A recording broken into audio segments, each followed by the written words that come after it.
Comment notre système de santé peut-il encore résister? Repenser l'organisation au service des soignants. Une interview de Virginie Fortino pour la chaîne Reliance et Résilience. Fermeture de services, d'urgence, la résilience du système de santé, nous y sommes tous particulièrement sensibles et encore plus depuis 2 ans. Pour en parler aujourd'hui, nous avons sollicité Virginie Fortino. Vous allez voir pourquoi. Chef de projet Excellence opérationnelle chez Vivalto Santé, Virginie Fortino est diplômée de l'École normale supérieure, agrégée de génie mécanique, titulaire d'un doctorat de l'École normale supérieure d'art et métiers en système d'information industrielle. Elle a fait une thèse sur la modélisation ontologique des informations tout au long du cycle de vie. Elle est investie dans la gestion des opérations, la maîtrise des systèmes d'information en milieu hospitalier depuis 2014, à la PHP, puis chez Vivalto. Vivalto Santé, c'est le troisième groupe de cliniques et d'hôpitaux privés en France. Alors, première question que nous voyons avec Virginie Fortino, notre système de santé, est-ce qu'il est résilient? D'où est-ce qu'il tire sa résilience? Quelles sont ses faiblesses en matière de résilience? Alors, je pense qu'avec la dernière crise, tout le monde a remarqué qu'il était quand même très résilient, notre système de santé. Il est capable de réagir à tout ce qui se passe. Il y a eu la dernière crise, il y avait eu avant les attentats, les différents plans blancs. La difficulté, si on les regarde un peu plus près, le sentiment en tout cas que moi j'ai, c'est que le système de santé en France, il est résilient par les personnes, les hommes et les femmes qui y exercent. Qui sont eux-mêmes très résilients et c'est normal, ils sont formés aux situations d'urgence, à savoir réagir en cas de difficulté. Mais ce que nous a montré aussi la dernière crise, c'est que quand ça dure un peu trop longtemps, ils s'épuisent. Et là, on commence à sentir, et tout le monde commence à le voir dans la presse, les limites un peu de cette résilience qui repose que sur les humains. Et on est en train de payer le prix de cet épuisement avec des départs, avec aussi des arrêts longs, des difficultés. Il y a beaucoup de soignants qui sont en souffrance aujourd'hui. Et donc, l'enjeu, c'est de se dire, est-ce qu'on peut les soulager? Est-ce qu'on peut arrêter de les perdre? Pour ça, il faut que ce soit le système et l'organisation elle-même qui deviennent résilientes et que ce ne soit pas eux qui portent l'entièreté de cette résilience. Et aujourd'hui, ils ne sont pas aidés à ce niveau-là. Et donc, on a un chantier énorme pour modifier en profondeur les organisations hospitalières, pour qu'elles soient aidantes, pour qu'elles soient agiles aussi, pour qu'elles sachent réagir à la crise, ou en tout cas qu'elles soient aidantes dans la décision nécessaire en cas de crise, dans l'action au quotidien. Et là-dessus, je pense qu'on n'est pas très très bon sur le système de santé français. J'ai l'impression, en lisant les publications, qu'on a un certain nombre de voisins qui ont travaillé un peu plus en amont que nous et qui ont un peu plus d'avance sur la question et dont on pourrait s'inspirer. Je pense aux Danois, par exemple, et à d'autres systèmes du même type. Peut-être on peut préciser du coup qu'est-ce qu'ils font de spécifique qui pourrait nous inspirer? Un ou deux exemples.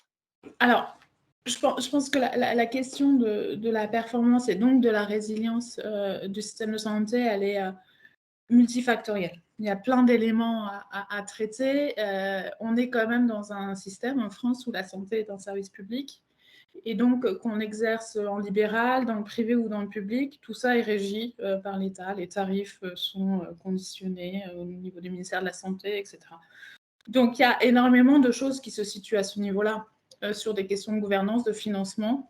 C'est certain que si on tire un peu trop sur les financements, si on en a plus sous la pédale, comme on dit, on a peu de chances d'être résilient. Ces éléments-là qui sont vraiment importants, moi j'ai un avis de citoyenne, mais je n'ai pas d'expertise vraiment d'analyse là-dessus. Je regarde les choses par le bout de ma petite lorgnette et mon domaine, c'est plutôt la question des organisations, de l'ingénierie des flux et des systèmes d'information. Et sur ce volet-là, c'est vrai qu'on a un champ énorme à combler. Dans le système de santé danois, moi, ce qui m'intéresse énormément dans ce qu'ils ont fait, c'est qu'ils ont beaucoup investi dans les systèmes d'information. Ils ont pris ce virage-là en étant persuadés que ce serait un levier formidable et apparemment, leurs premiers résultats le confirment. Et donc, c'est source d'inspiration pour nous. Je pense qu'on pourra reparler des systèmes d'information en santé, mais ce sera un sujet. Et puis, ils ont beaucoup travaillé sur les gouvernances intermédiaires, c'est-à-dire le fait d'avoir une continuité entre niveau opérationnel et niveau stratégique, et notamment, ils ont investi sur les fonctions tactiques. Donc, tous ces corps intermédiaires, ces managements intermédiaires, ils ont refondé l'ensemble de leurs institutions sous cet angle-là. Et c'est vrai qu'en France, dans le système de santé, chaque fois qu'il y a des difficultés, on y répond souvent par deux biais qui sont une couche de réglementation supplémentaire, mais pas forcément les méthodes et les moyens pour faire vivre cette réglementation. Et de l'autre côté, on remet une couche stratégique. Donc on a de la redondance de couches stratégiques entre les ARS, les grades, le ministère, etc. Et puis en dessous des opérationnels qui à un moment ont l'impression, je crois, de plus vraiment comprendre les tutelles et de plus vraiment être accompagnés. Et donc voilà, cet investissement sur plutôt le management intermédiaire, je trouve ça intéressant dans leur modèle. Et on pourrait s'en inspirer. Merci beaucoup Virginie. Effectivement, on pourra en reparler tout à l'heure si vous voulez. Et alors vous travaillez dans le système de santé privé. Qu'est-ce qui est spécifique, notamment en matière de résilience dans l'hospitalisation privée, qui est votre domaine d'action? Je ne sais pas si on est si différents. Je suis pas sûre, je ne sais pas dire aujourd'hui, est-ce que le système de santé privé est plus résilient que le public? Mine de rien, on a beaucoup de choses en commun. On a les mêmes patients, on a la même population vieillissante, on a la même nécessité de prise en charge de maladies chroniques, on a les mêmes injonctions de l'État sur le virage ambulatoire, on a les mêmes règles de tarification, même si les tarifs sont différents, mais ils sont régis par l'État dans les deux cas. On a le même recours trop systématique aux urgences parce que la médecine de ville ne va pas bien, etc. Donc, in fine, on se retrouve à traiter à peu près les mêmes sujets.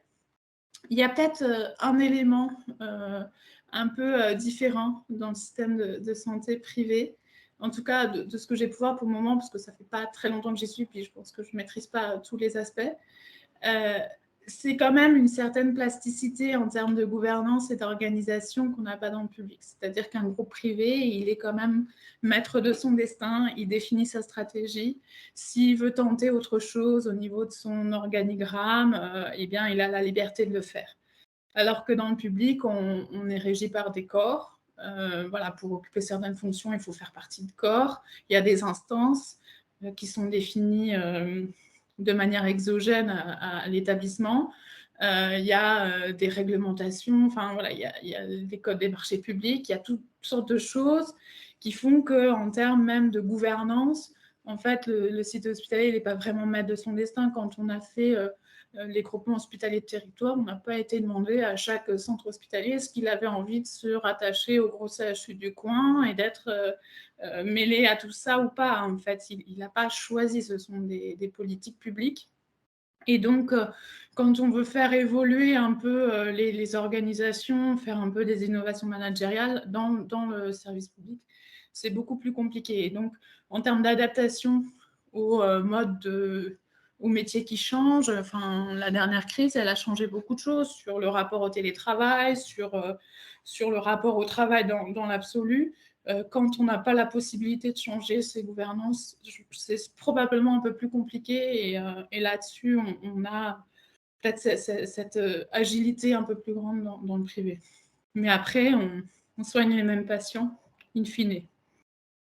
Merci beaucoup pour votre réponse parce qu'on voit tellement des polarisations en fait, hein, de tout le monde sur un système à un autre et puis, effectivement, vous nous permettez aussi, d'aborder aussi toute cette complexité en fait, hein, de notre système de santé, avec ses gouvernances, ses corps, la complexité des pathologies traitées, des circuits, etc. Alors, on va essayer d'aller un petit peu plus concrètement dans ce sujet-là, ce qui est pas simple parce que c'est tellement complexe qu'il faut qu'on arrive à en parler sans perdre nos auditeurs, mais vous savez bien faire ça. Comment est-ce qu'on arrive à piloter, à anticiper, à gérer cette complexité, justement aujourd'hui, en fait? Alors, justement, dans mon domaine, la question de l'ingénierie du flux, je pense que la contribution principale à donner plus de résilience au système, elle est là. C'est ces 3 termes-là. Ils sont fondamentaux. Piloter, anticiper et complexité. Piloter, c'est le premier niveau. On a globalement quand même en santé une maturité en termes d'ingénierie des flux, par exemple, qui est très faible, voire inexistante. En gros, à l'hôpital, on n'a pas fait les 2e et 3e révolutions industrielles. Le 20e siècle, avec ses méthodes industrielles, il n'est pas arrivé jusqu'à la porte de l'hôpital. Donc, il faut commencer par en bas. Et le premier niveau, en termes d'ingénierie des flux, c'est déjà être capable de le piloter. Piloter, ça veut dire agir, réagir, et donc connaître l'état du système en temps réel. Et moi, je suis assez impressionnée de la capacité qu'ont toutes les fonctions régulation dans l'hôpital. C'est tous les gens en fait qui font tourner ce système un peu dans l'ombre, qui sont infirmiers de coordination, médecins régulateurs des urgences au bloc, etc. Ils prennent des décisions tous les jours pour faire avancer ces flux patients. Et ils prennent des décisions à l'aveugle avec des demi-informations. Et là, on a un champ pour les aider, parce que c'est quand même stressant, c'est assez impressionnant. C'est souvent des gens qui ont beaucoup d'expérience, du coup, avec le risque que quand cette personne-là s'en va, elle part avec son expérience et plus rien ne va. On a souvent cette difficulté-là sur ces fonctions. Elles n'attirent plus beaucoup des nouvelles personnes parce qu'elles sont très difficiles à endosser. Nous, on peut amener des outils de pilotage. Et notamment, on voit que l'hôpital, il prend vraiment le virage pour le coup de la 4e révolution industrielle, qui est celle de l'IoT, en fait, et du temps réel. On voit arriver la RFID, qu'on peut mettre sur les matériels, qu'on peut mettre sur les patients, et qui fournissent tout un ensemble de données. Et en fait, en travaillant avec les systèmes d'information, ces données, on peut les mettre à disposition de toutes ces fonctions régulation, le régulateur de bloc, le régulateur des urgences, etc., pour qu'il ait la bonne information au bon moment pour plus prendre sa décision à l'aveugle et pour pouvoir vraiment être aidé dans sa décision au quotidien et le soulager là-dessus. Et si on lui donne vraiment l'entièreté de l'information autour du parcours patient, ça c'est des choses qu'on travaille en ce moment, quelle est la bonne information à mettre sous les yeux et en temps réel, et on commence à avoir ces données-là et donc on a de la matière pour ça. Eh bien, il peut même anticiper. C'est-à-dire, au lieu de passer sa journée à résoudre des problèmes et à réagir à ce qui s'est passé, si on lui met sous les yeux et qu'on lui donne à voir, en fait, il commence à pouvoir anticiper. Tiens, je vois que mon prochain patient qui doit descendre au bloc, ça ne sert à rien que j'envoie le brancardier parce qu'en fait, dans le service, il n'est pas encore prêt. Donc, au lieu, la situation actuelle, c'est je vais le demander, le brancardier va monter, il va redescendre, il va dire il n'est pas prêt, on va appeler pourquoi il n'est pas prêt, on va s'énerver, etc. Alors, à la fin, c'est celui qui crie qui a le dernier mot, alors on va crier un coup, le brancardier va remonter une 2e fois, il va finir par avoir le patient, tout le monde aura travaillé dans l'urgence et à la fin, tout le monde aura passé une mauvaise journée, on va dire. Le bloc va prendre du retard, du coup, il va déborder, etc. Si je donne à voir l'information, le régulateur il va voir immédiatement que le patient n'est pas prêt pour une raison X ou Y. Sa préparation a été plus longue, il est arrivé en retard, ça arrive. Voilà, il peut se passer toutes sortes de choses. Mais le patient suivant, par exemple, lui, il est prêt. Et puis, c'est la même installation de table. Et je peux déjà anticiper le problème et me dire, tiens, est-ce que j'inverse pas? Et là, toute la journée de tout le monde se passe beaucoup plus en sérénité. Parce que rien qu'en donnant l'information, on facilite les choses et on commence à arriver au niveau de l'anticipation. Par contre, ça ne suffira pas. Il y a tout un volet qui n'est pas connu à l'hôpital, c'est que anticiper, ce n'est pas juste bien piloter. Anticiper, c'est planifier. Et on ne sait pas planifier dans le milieu hospitalier. D'ailleurs, le terme, il n'existe pas. C'est assez intéressant. On dit programmer. On programme les patients. Ce qui veut dire, grosso modo, je lui trouve une case dans laquelle le mettre. Mais il n'y a pas la maturité et l'expérience des questions d'ordonnancement, par exemple. Or, les prises en charge hospitalières, elles sont répétables, elles sont de plus en plus répétables. On a longtemps eu une musique qui était « chaque patient est différent, etc. Ne m'amenez pas vos histoires industrielles, je ne peux pas créer un standard de prise en charge parce que je prends chaque patient en charge individuellement ». C'est vrai et c'est faux à la fois, c'est-à-dire que oui, dans la prise en charge médicale et soignante, on prend en charge chaque patient différemment, mais dans les étapes de son parcours, en fait, on a des choses très répétables. Et à partir du moment où c'est répétable, on a l'obligation de l'anticiper et de le planifier. Sinon, qu'est-ce qu'on fait? Sinon, on fait subir aux soignants, aux opérationnels, ce manque d'anticipation, ce manque de planification. C'est-à-dire qu'au quotidien, ils ne font pas que piloter le système, c'est-à-dire qu'ils ne font pas que répondre aux aléas normaux, une urgence, un patient en retard, ou tout ce qui relève de l'aléa classique, un matériel en panne.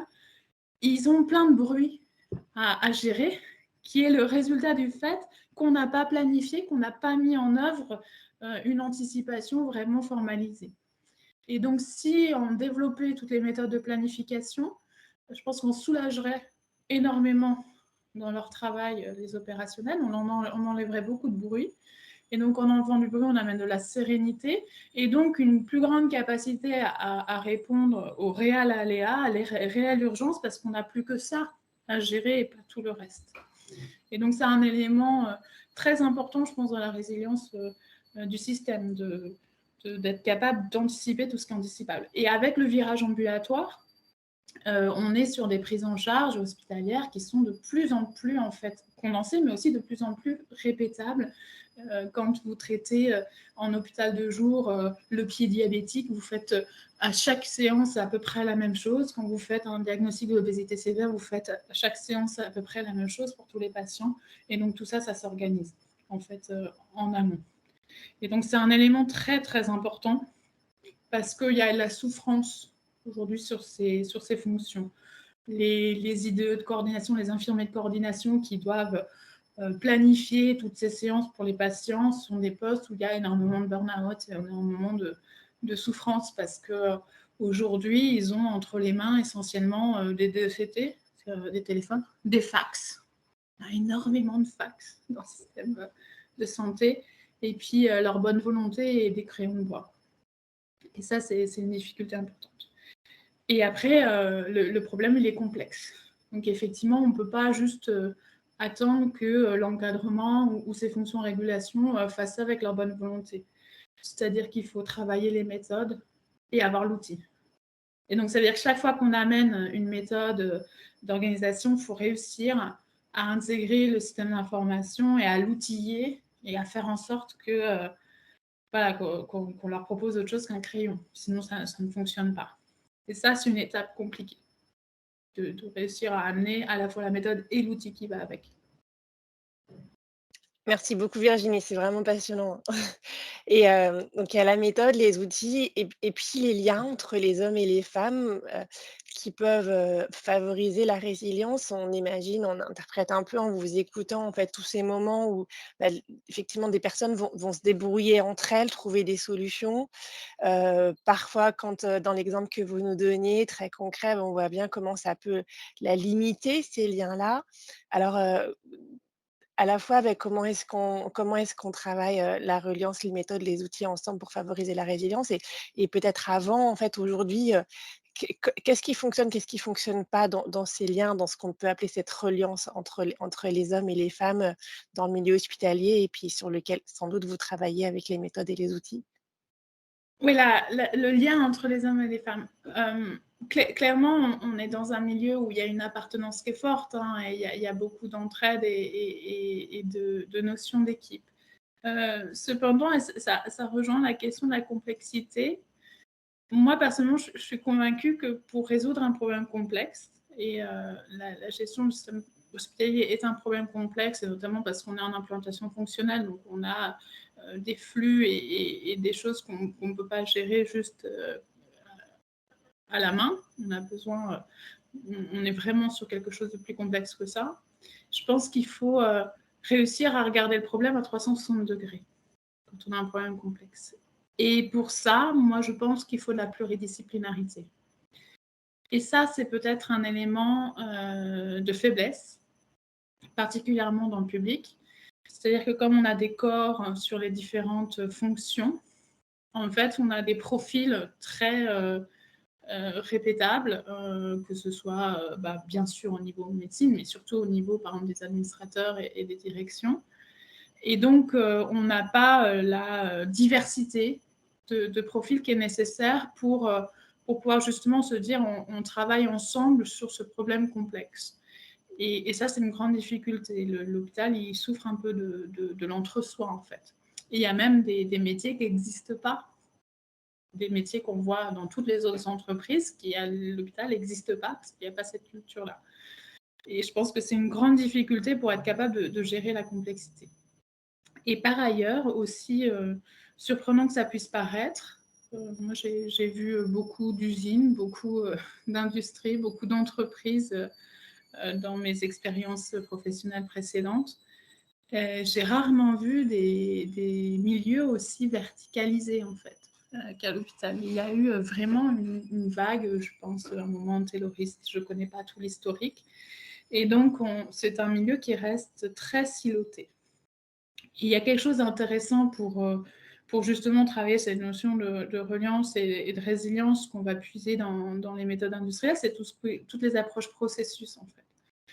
Parce que si on transpose à l'hôpital, c'est l'approche par parcours patient, c'est remettre le parcours patient au cœur du travail et du travail collaboratif. Et en fait, sur un parcours patient, on a toutes les fonctions qui à un moment vont avoir un rôle. Voilà, vous avez l'aide-soignant qui va accueillir le patient, le chirurgien, etc. Et donc, quand on amène ces méthodes un peu plus transversales, on voit que on peut, effectivement, ça recrée du lien en fait entre les métiers, ou un peu tendance traditionnellement par l'organisation hospitalière à être silotée, et ça amène une valeur ajoutée très très importante, et aussi un sentiment d'appartenance, un sentiment d'utilité qui est très important. Et donc cette notion-là, elle est fondamentale. Je pense que c'est ce qui fait le lien aujourd'hui à l'hôpital. Et d'ailleurs, à l'inverse, souvent, ils ont peur quand on commence à parler de méthode ou d'organisation qu'on casse ça. Donc c'est un point important de l'organisation hospitalière. C'est essentiellement des humains, en fait, à l'hôpital, qui font l'ensemble du système. Et je crois qu'il faut leur donner, casser quelques frontières et leur donner plus de possibilités d'être en liaison, justement, les uns avec les autres. Quand on travaille dans une unité à l'hôpital, moi je me rends compte, je suis souvent dans les blocs opératoires. Le bloc opératoire, c'est un milieu clos, parce qu'il faut s'habiller avant de rentrer au bloc, etc. Et j'ai souvent vu des personnels qui travaillent là depuis 10-15 ans, qui ne connaissaient pas le reste de l'hôpital, en fait, qui avaient quasiment jamais mis les pieds. Quand ils me disaient « Oh, c'est bizarre, le patient, il met du temps à arriver », je lui dis « Oui, mais ce service-là, le service de neurochir, par exemple, il est loin. » « Ah bon, il est où ?» Et on se rend compte qu'effectivement, c'est des petites entités assez silotées. Et c'est là où on a tout cet enjeu de donner à voir et de faire se rendre compte, par exemple au bloc opératoire, de qu'est-ce qui se passe avant, qu'est-ce qui se passe après. Donc pourquoi le patient il m'arrive de cette manière-là, qu'est-ce qui s'est passé avant, et comment moi, la façon dont j'agis, ça va impacter mes collègues derrière. Ça se fait de plus en plus, mais c'est vraiment un travail à approfondir en fait, pour créer plus de liens là-dessus. Et entre entités aussi, hein. On le voit bien aujourd'hui, on a des urgences qui saturent, oui. On a des durées de passage aux urgences qui augmentent, oui, mais on a délaissé les structures d'aval. On a des difficultés sur les SSR, les SLD, donc les soins de suite et les soins de longue durée. Et donc forcément, on n'arrive plus à y envoyer les patients. Et donc on est en train de retravailler, notamment avec les directions des soins, je le vois là autour de moi, les notions de filière pour pouvoir adresser nos patients, et donc de se mettre en coordination en fait entre les différents établissements, entre l'établissement d'aigu, de médecine de chirurgie, et puis l'EHPAD d'à côté, l'établissement de soins de suite. Et ça devient vraiment intéressant. Je pense que ça a existé, ça a été un peu perdu, et ça revient de façon importante. En effet, ouais, merci beaucoup Virginie. Et les liens entre les personnes, entre les entités, effectivement, et peut-être entre l'IT, vous en avez déjà parlé un peu, mais peut-être on peut se focaliser un peu là-dessus maintenant. Comment est-ce que vous associez l'IT, en fait? Puisque vous avez bien expliqué tout à l'heure que c'était pas, soit l'humain, soit l'IT, mais au contraire, en fait, bien associer des lieux, les 2 et faire les bons liens au bon moment. C'est le niveau de maturité, vous nous avez dit finalement, il était à la fois faible et puis il commence à être fort dans l'IoT. Alors, comment vous associez l'IT à l'activité de santé? Qu'est-ce que vous faites pour améliorer l'existant, aujourd'hui? Alors, c'est un passage obligé. On doit travailler sur le système d'information, euh, mais là, il faut qu'on y mette des moyens énormes et rapidement pour amener les outils nécessaires à chaque métier.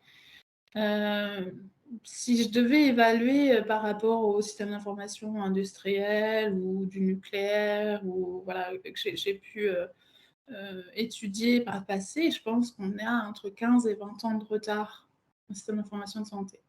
Je ne sais pas exactement pourquoi. Il y a probablement eu un manque d'investissement. Pendant longtemps, moi, au début, ça fait à peu près 10 ans que je suis à l'hôpital, j'ai connu des directions du système d'information où ce n'étaient pas des personnes formées au système d'information, par exemple, qui exerçaient. C'est de moins en moins vrai. On a une professionnalisation du métier, mais on est en héritage de ça.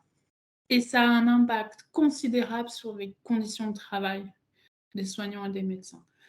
Et en tout cas, nous, on est convaincus que ça fera la différence demain, c'est-à-dire qu'on est face à une pénurie de soignants, une pénurie de médecins, et que ce sera un critère de choix. Aujourd'hui, on a un peu l'arbre qui cache la forêt, c'est qu'on parle des rémunérations, des rémunérations, des rémunérations. C'est un symptôme, mais ce n'est pas l'entièreté des causes. Et quand on va vraiment parler avec les soignants, il y en a qui nous disent « Moi, je ne reste pas ici parce que je dois ressaisir, je passe 1 heure par jour à ressaisir des trucs, alors que l'établissement d'à côté où j'ai bossé, ça y est, il y a l'outil, c'est interfacé et ça fonctionne, quoi. Et donc, vous n'êtes pas au niveau, je ne reste pas. » Et ce critère-là, il faut l'entendre. Et donc, il faut vraiment qu'on se mette à niveau là-dessus. On a une génération qui arrive, qui a un smartphone dans la poche, qui a des applications dans tous les sens, et quand ils vont sur le logiciel patient, c'est des interfaces des années 90. C'est la réalité, hein. Et quand il faut envoyer à l'autre outil, il faut une ressaisie manuelle. C'est plus entendable pour les jeunes générations de soignants de passer du temps là-dessus et d'avoir des difficultés là-dessus. Et la tâche est colossale. Et donc, ça veut dire que chaque fois qu'on amène une nouvelle méthode, on ne peut pas l'amener sans l'outil IT qui va avec. Ce qui pose une question, c'est qu'on va être obligé d'introduire des nouveaux outils parce qu'on commence à explorer de nouveaux champs. Il y a eu le dossier patient, en gros, ça a occupé les systèmes d'information pendant pas mal d'années. Il fallait informatiser le dossier patient. Voilà. Maintenant, chacun a son DPI, et je pense que toute l'énergie a été mise là-dessus. Mais le DPI, le dossier patient informatisé, c'est un coffre-fort. Voilà. On y met toutes les informations, mais ça ne gère pas les plannings, ça ne gère pas les flux, il y a plein de choses que ça ne gère pas. Et donc, on est dans une dynamique, parce qu'aussi, il y a le Ségur, il y a toute la dynamique numérique en santé actuellement, avec un certain nombre d'entreprises et de startups qui commencent à proposer des solutions, qu'on est rentré dans l'ère du SaaS.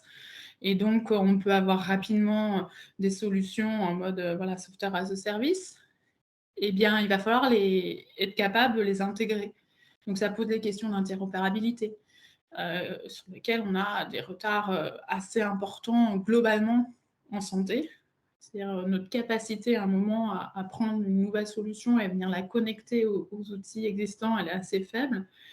Et il faut relever ce défi-là parce que ça va jouer dans la captation des personnels. C'est-à-dire qu'ils ne vont pas éternellement supporter d'avoir dans leur milieu professionnel des trucs qui ont 20 ans de retard sur les outils qu'ils utilisent eux au quotidien dans leur vie personnelle. Et ça joue énormément sur la dégradation des conditions de travail. Donc ça, si on n'investit pas massivement là-dedans, on ne va pas réussir à garder les gens. Je pense que ça va devenir un critère on va être en concurrence, hein. On l'est déjà aujourd'hui. Si vous regardez un peu vos réseaux professionnels, je pense que vous voyez passer des campagnes RH dans tous les sens, mais en fait, on arrive à un moment où on est juste en train de piquer les infirmiers du voisin parce qu'en fait, globalement, il n'y en a pas assez. Et si on ne se met pas à niveau là-dessus, on ne sera pas attractif. On ne sera pas en mesure de soigner nos patients. Ouais, merci. Et et puis ces éléments-là, en fait, d'attractivité, c'est aussi, j'imagine, en fait, une manière de bâtir la résilience, à long terme. Il y a pas mal d'autres choses que vous faites. Qu'est-ce que vous proposez aujourd'hui? Qu'est-ce que vous tentez de faire pour que ce système hospitalier, peut-être particulièrement là où vous êtes, il soit résilient, efficace à long terme, Virginie? Le sujet, c'est vraiment ça, c'est est-ce qu'on arrive à fonder des méthodes hospitalières? C'est-à-dire, l'obsession, c'est de se dire comment faciliter, le travail, du soignant, du médecin, en lui donnant, une meilleure information au meilleur moment, en faisant à sa place des choses qui relèvent pas, soit de son métier, soit qui sont trop compliquées ou qui font une charge mentale trop importante, donc en essayant d'automatiser des choses. On travaille notamment sur l'automatisation des plannings, dans les services interventionnels, qui sont, de plus en plus gros et donc en gros, il faut aller mettre la bonne personne en fonction de sa compétence au bon endroit et cette gestion de planning, c'est extrêmement chronophage et surtout ça prend une charge mentale énorme. Voilà, bah, on essaie de le mettre dans un outil pour décharger en fait, les soignants de ça. Donc c'est tout ce qu'on arrive à mettre en œuvre qui, va faciliter les choses, qui va sécuriser. C'est-à-dire que quand l'information vous arrive au bon moment ou par anticipation, en fait, ça vous sécurise, ça vous aide dans la décision, ça vous rassure, ça vous évite de faire des erreurs. On travaille énormément là-dessus. Sur les processus logistiques, par exemple, on travaille beaucoup sur le management visuel, sur les Pokayoke, sur les systèmes anti-erreurs, sur les systèmes anti-rupture pour avoir, par exemple, des systèmes en flux tirés. Donc, on peut amener toutes ces méthodes-là organisationnelles justement pour stabiliser les gens, leur permettre de rester. Le fait que les gens ont l'expérience est une source de résilience aussi et qui connaissent bien l'institution pour leur faciliter leurs étapes. Et souvent, enfin, moi, quand je tends l'oreille, j'entends une demande de pouvoir se concentrer sur son cœur de métier. Le soignant, il veut pouvoir faire du soin.